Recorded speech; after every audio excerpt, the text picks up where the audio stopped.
In the name of the Father, and of the Son, and of the Holy Spirit. Amen.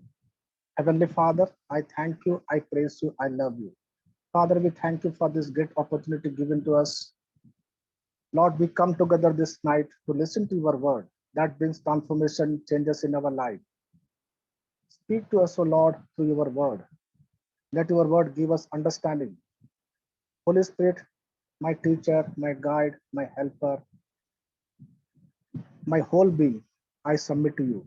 Take control of my tongue, my mind, my vocal cords. Oh Holy Spirit, I am not speaking, it is you who is speaking through me. Thank you, Holy Spirit, making this teaching easy and understandable. In Jesus' name, Amen, Amen, Amen. Thank you, Jesus. Praise you, Jesus. Hallelujah. Amen. Thank you. Thank you, Jesus. Praise the Lord, brothers and sisters. Sorry for the disturbance. So today I am going to talk about the life of Joseph. Joseph. This is a three-part series, and I am going to start this part one. So today, what we are going to study is how we can change our life. How can we transform our life? And many of us are believing in the promises of God. We do believe the promises of God, but there is a time for those promises to be manifested in our life. So the biggest problem is the waiting period between the time we received the promise and the time the promise was fulfilled. Praise the Lord. Hallelujah. So that during the waiting period, there is a lot of impatience, frustration, unbelief. There is a lot of doubts, lot of anxiety and worry and fear that will operate in our life. So we will look into a person named Joseph who had a promise from God at the age of 17.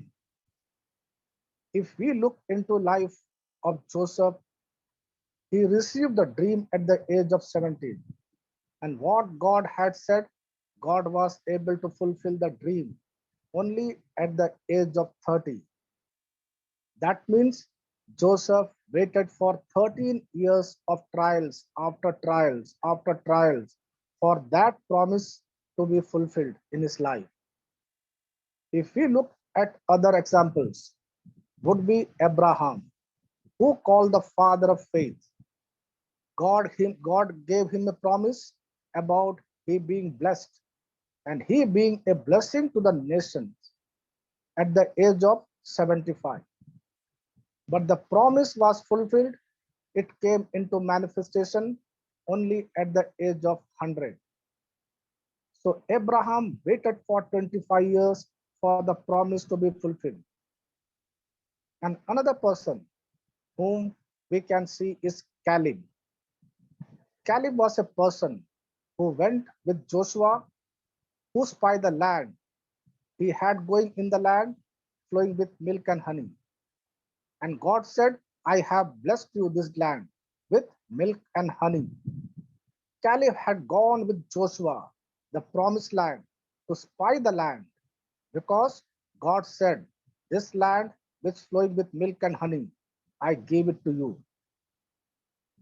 Now, when he, Caleb, comes back, 10 others, Joshua, Caleb, and 10 others, and comes back and report to the people of Israel. He says, let us go and take the land. But the 10 others are there, and they say, no, the land is flooded with giants. And the people of Israel believe the 10 because they have the majority. And they turn their back to the promised land. And because they doubted God, they were roaming in the wilderness for the next 40 years. Caleb, Joshua, and 10 other spies. They come from the land flowing with milk and honey. And they said, come on, let us take it.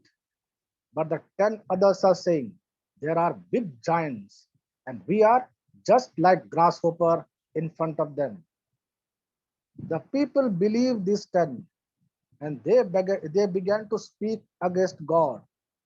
They say with their mouth, it is better for us to die. And God said, because you said it, You shall all die in the wilderness. And that is why they were there in the wilderness for 40 years. And all those who spoken against God, they said about their death. They all died in the wilderness in those 40 years. Praise the Lord. Hallelujah. Out of the whole generation, only Joshua and Caleb and their family members were alive. And the children were born in the desert on those 40 years in the wilderness. And now Joshua is the leader. And Caleb going to Joshua and telling, Joshua, I want to go and take that land. Now Caleb is 85 years old and he is taking the land where giants are living. Now Caleb is 85 years old and he is still saying, I go and take the land. That means no matter what situation came around him, he made a dream. He go to that land, take the land, because what God has promised me, it shall be done. He is not afraid to operate the dream. God gives us the promise. He gave them the promise.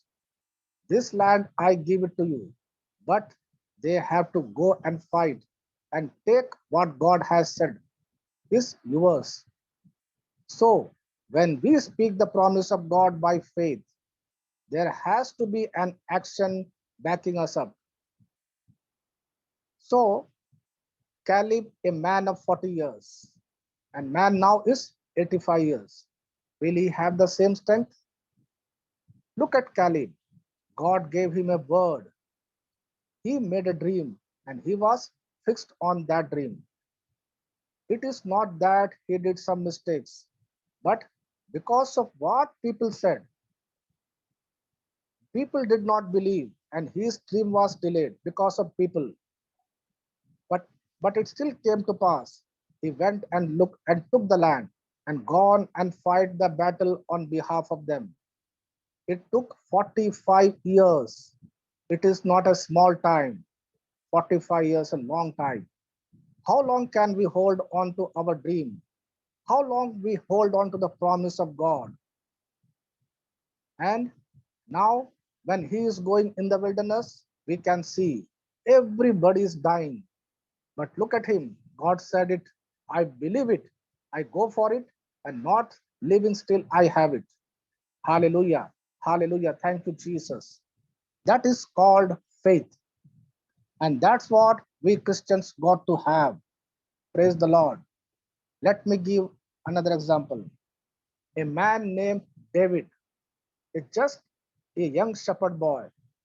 And prophets, one day Prophet Samuel comes and oil on him and says, You shall anointed you shall be anointed by king. Praise the Lord. And did he become the king the next day? From the time Holy Spirit anointing came his life. His life became trials after trials after trials. And David has to run for his life. Every time David running for his life, nowhere we can see that he is going to be a king in the future. And that is what we are going to learn today. Because all of us have promises of God. My God shall supply all my needs. We are, we all are familiar with this scripture. When we are speaking those promises, and after speaking those scriptures, and nothing is coming. And we say, Lord, I am saying these promises every day. God, here I am. I am jobless. Lord, I am saying these promises, but I don't have food to eat. When a man and a woman get married, they are one flesh, and what God has joined, no one separate them. They are one. But here I am, Lord. There's so much of problem in my marriage. Hallelujah. So let us go quickly to Genesis chapter 37, verse 1 onwards. And Jacob dwelt in the land wherein his father was a stranger, in the land of Canaan. These are the generations of Jacob. Joseph, being 17 years old, was feeding the flock with his brethren, and the lad was with the sons of Bilhah and with the sons of Zilpah, his father's wives. And Joseph brought unto his father their evil report. Now Israel loved Joseph more than all his children, because he was the son of his old age, and he made him a coat of many colors. And when his brethren saw that their father loved him more than all his brethren, they hated him and could not speak peaceably unto him. And Joseph dreamed a dream, and he told it his brethren, and they hated him yet the more. Praise the Lord. This is the word of God. The verse 1 says, Jacob dwelt in the land where in his father was a stranger. A stranger. You and I are also stranger on this planet Earth, because our eternal home is not on this planet Earth, but our eternal home is at heaven. Hallelujah. That is why we will always find we bring this side and that side and this side. And that's why Jesus said, when you leave this planet Earth, I myself come and take you home. And in my Father's house, there are many big mansions prepared for you. Hallelujah. Now, Joseph is 17 years old, and he is working with his brother in the field, looking after the flock. And we find that Jacob loved his son Joseph the most. Even though he loved his son Joseph the most, he kept in idle, or he keep him on a job. He keep him on a job. Praise the Lord. There are many a times parents love their children so much that they change them to nothing. And when these children grow up doing nothing, they become good for nothing. Is it possible? Yes. If we love our child so much that we don't want to discipline our child, we don't want to discipline our child because we say, why I discipline my child? I feel hurting myself. Our child will negative emotions towards us. My child will start hating me. But the true love is to discipline our child and bring our child according to God's word. Then we have true love for our child. Praise the Lord. Another, we see that Joseph, when he with his brothers, he would bring the evil report for the negative report of his brothers to his father Jacob. Now in northern India, in our area, they will say, you know what chamcha. In our area, they say he is a chamcha hai.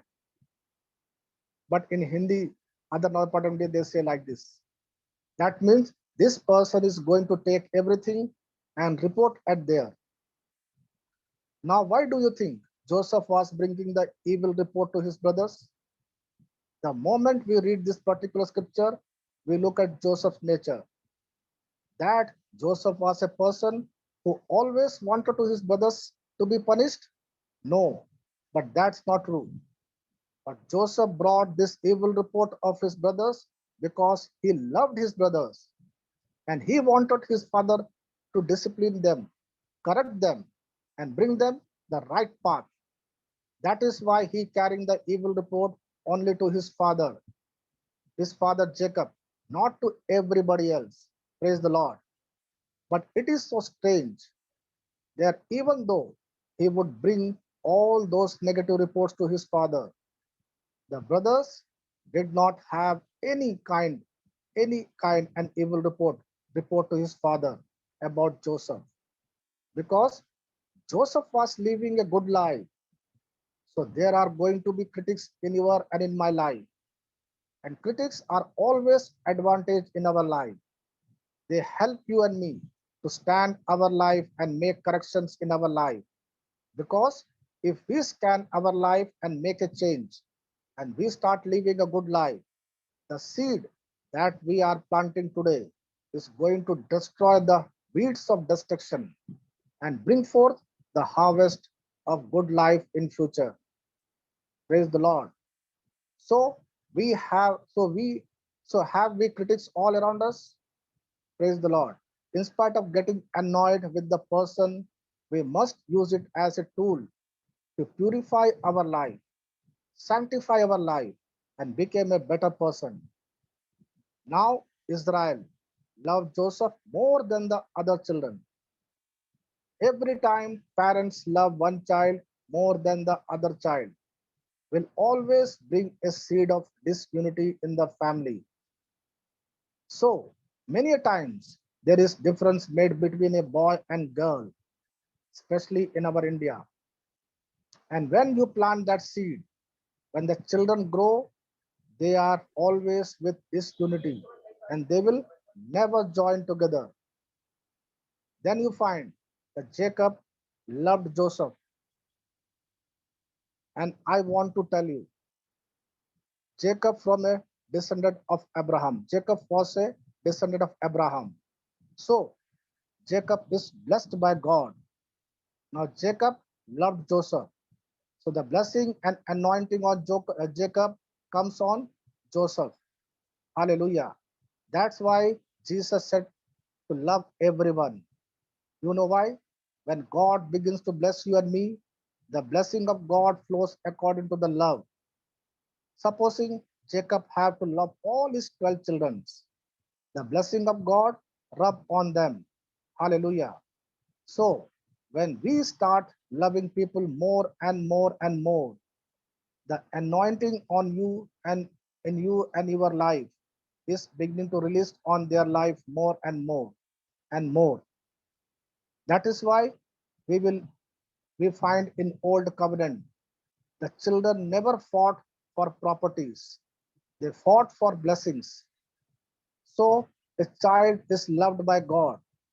Child obeys God, obeys his father. Father's love begins to increase because the child is showing evidence of love. So the love is the pipeline which through the blessings flow. Now Joseph is bringing bad reports of his brothers. The brothers might have been disciplined by the father, but because they refuse to change their lives, they are now operating in more and more hatred towards Joseph. Now surely Jacob must be asking them to make the correction, but they refuse to reform their life and change their life. And that's why their hatred towards Joseph began to increase.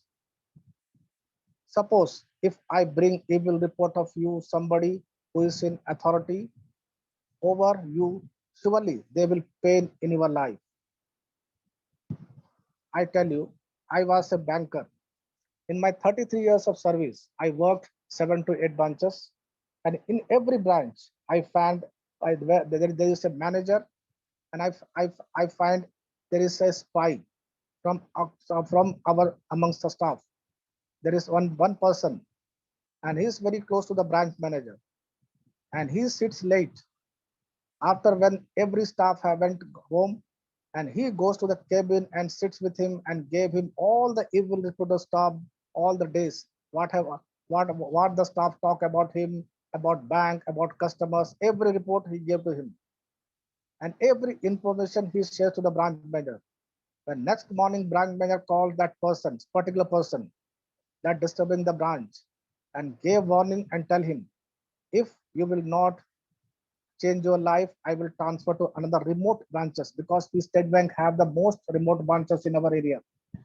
Nobody wants to go there. It is very painful for that person. It really happens in our, especially in our State Bank. But every pain, there is a reward. There is a reward for every pain, and reward is every pain is our willingness to change. So if I am a person who is not going to change, I am not ready to change, then I will start hating the people coming against me. People will change for two things. People will change for two things. Many people change when they are in the presence of God because the anointing of God, word of God, the presence of God, love of God brings changes in their life. And second changes in life Second changes in life. Second reason why people changes. People ready to change when pressures of life comes into their life. They are ready to change. Let me give an example.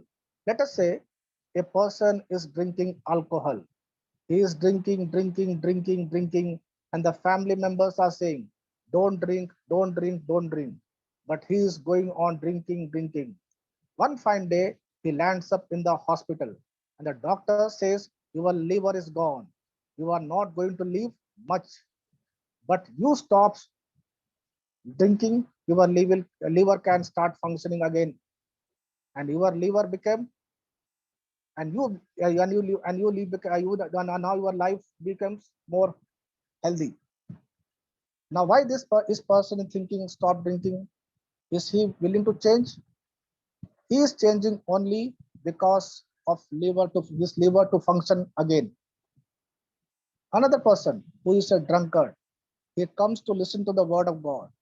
His liver is not yet spoiled, but he listened the Bible saying, your body is the temple of God. God's spirit dwells in this body. And he begins to understand what Jesus was paid the price on the cross for this person. He understands how much Jesus loves him. Now there is no pressure on him, but what he heard brought the presence of God in his life. And with love, now he is willing to change. I hope you all agree with me. A person surely have a big messy life. So when he listens to God's word, there comes a change in his life. What has happened? The very messy life he was living, now he changed his life and began to live with the word of God.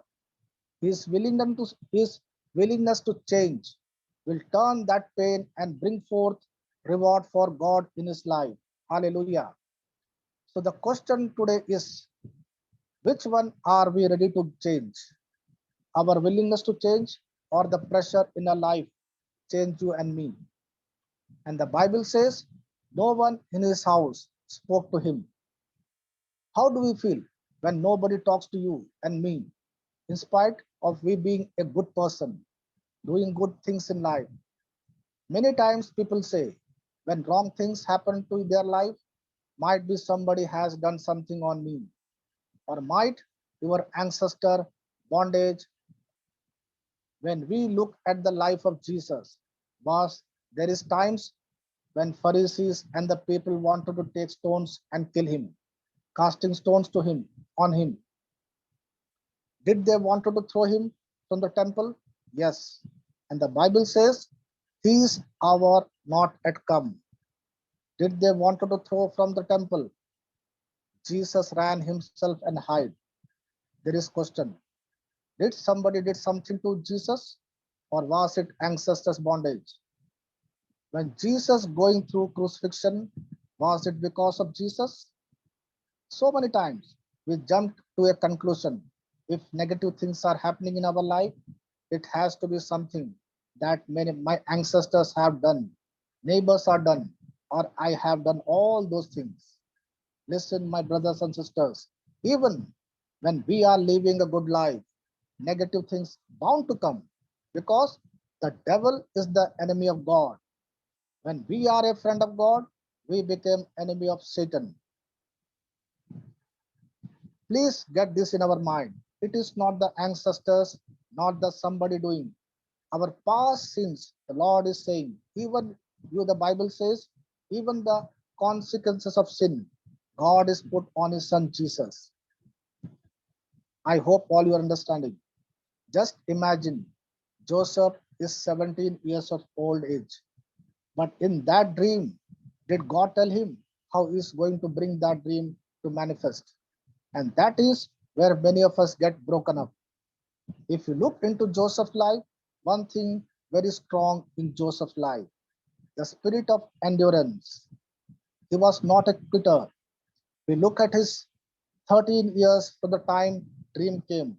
He was such a big threat to the devil that every moment the devil is talking, taking him into mess after mess after mess and trying to destroy Joseph's life.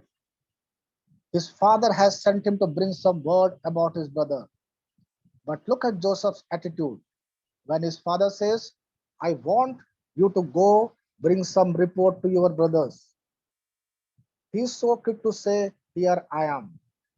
How many of us would like to go to a place where there are people hating you and me? And it is always pleasant to go to places where we are celebrated, but places where we are tolerated, nobody wants to go. Look at the first beautiful quality of Joseph. He is obedient to his father, even though where his father is sending him, he is so uncomfortable. Praise the Lord. Thank you, Jesus. Hallelujah. Thank you, Jesus. So, here, brothers and sisters, I am stopping my teaching, part one. Loving Father, we thank you. We love you. We so much. Teaching the truth through the life of Joseph. Only through endurance and agape love, he overcome every evil with good. Thank you, Holy Spirit, making this teaching easy so that we can apply Joseph's life into our day-to-day life and bring transformation in our life. In Jesus' mighty name, pray. Amen. Amen. Amen. Thank you, Jesus. Praise to Jesus. Hallelujah. Thank you, Lord. Thank you, Lord. Thank you, Jesus. Hallelujah. I Amen. hope, Thank you, Jesus. I Amen. hope, sister, Thank you, Jesus.